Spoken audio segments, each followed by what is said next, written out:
Connor, congratulations. What a night it's been through. Your smile says it all. I think you were smiling so much up there at times. How would you assess it? No, not at times. I mean, Carroll was a very, very good opponent. Last time me and him played, I think I averaged high 90s. He averaged high 90s and he beat me quite convincingly because his finishes are so good. Again, like the game I had with Gurney first night, I feel like I got away with one a little bit with that 51 in the last leg. But I wish I'd listened to my manager and my wife in the crowd at the time. That both, when I looked, they said tops, and I went for a big night in and hit a 57, which was very, very clever of me.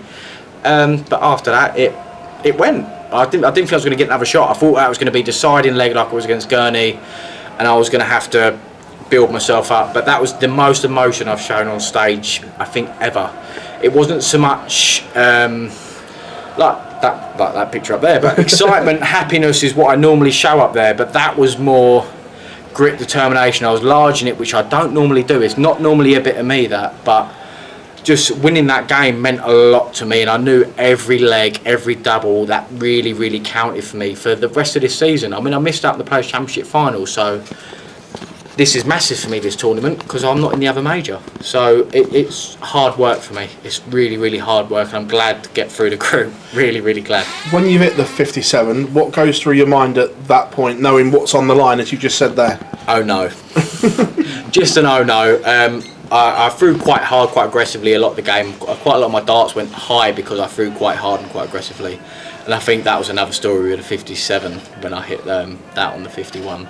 I should have taken it a little bit easier, but I didn't. I tried to power it in there and it didn't work. But luckily I got a chance to rectify it. But in other games you're not so lucky, so I won't make that mistake twice. Getting out of the group, has this almost rescued your season? Because I remember speaking to you that it could have been disappointing. Obviously, Minehead wasn't there. Yeah. The Worlds was looking dodgy at one point.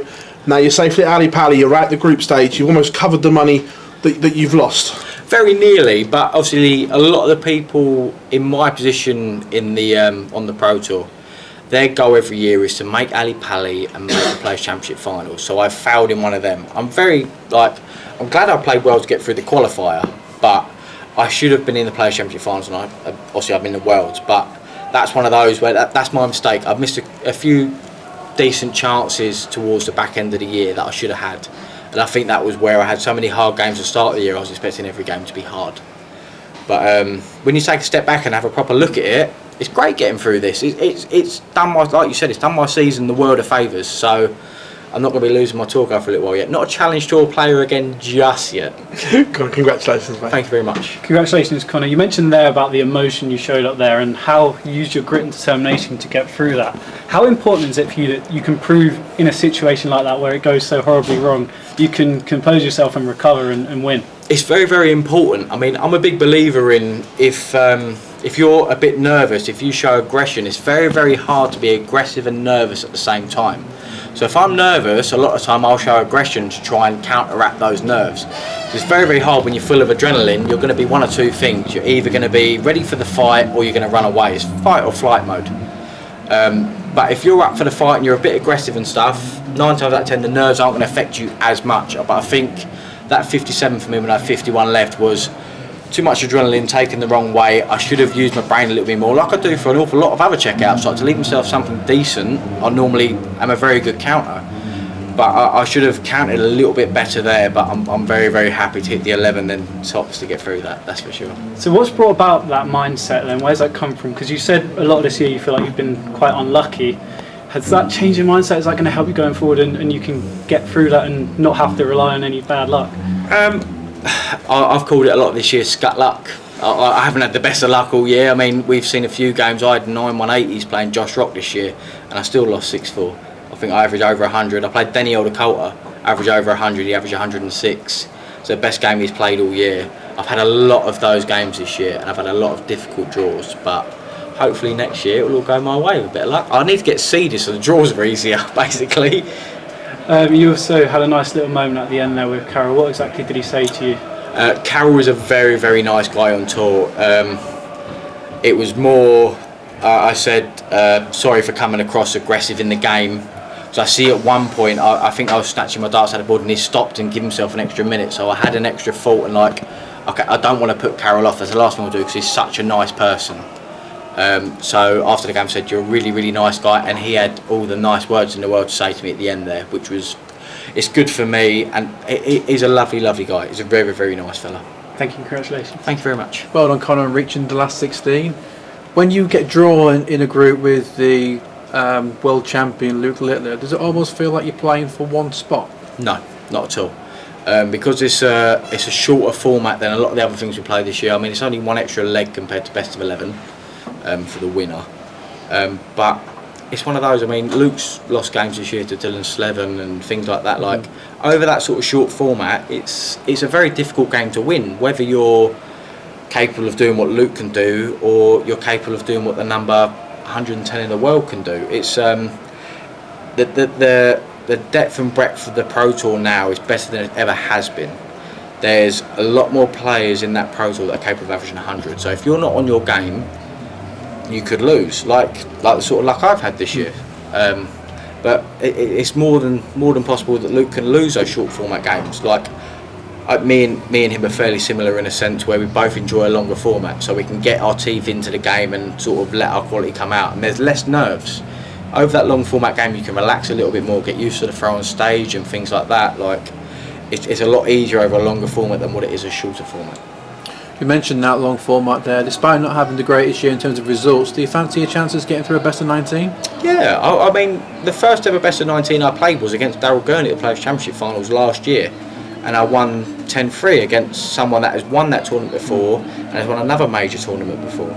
So over that sort of format, I think I'm more than capable. I mean, I played Dirk, lost 10-9, but it was a very good game, very close game. So if I show what I can do, I think I'll be more than fine.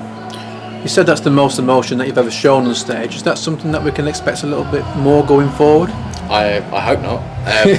It was more of a nerves thing. I think last year's game played on my mind in the practice room a little bit when I played Ross Smith, but that was a last game on. Which obviously I get here fairly early, so I get here about 4 o'clock in the afternoon, ready to play a game for 9, half 9. So I'm here practicing, preparing myself ready for the game. But that 5-0 against Ross, I think it stuck with me a little bit, so I do things differently now.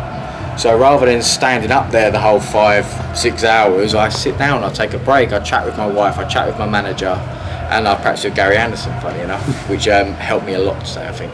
How was he throwing in practice? Gary was throwing extremely well, as he always does. I mean, I think we played 1-2-1, go out in 9 darts. We started on 0 live, so if you miss, you go back to 1-2-1. We finished everything on +4 lives, so which is very, very nice. Cheers, Connor. Well done tonight. Thanks very much. Thank you very much. Connor, you were fantastic on the floor last year. Do you just put it down to bad luck that you weren't able to replicate that this season? Yeah, I mean, I hate to put it down to bad luck. It seems like a cop-out from myself, but it's really not. I mean, I think my average this year is probably decimal points away from what it was last year. When I got my tour card a few years ago for the first time, I lost it after 2 years, but ever since then my average has been slowly but surely creeping up, especially on TV. It's been creeping up as well. But compared to when I first started, my average is a lot higher now.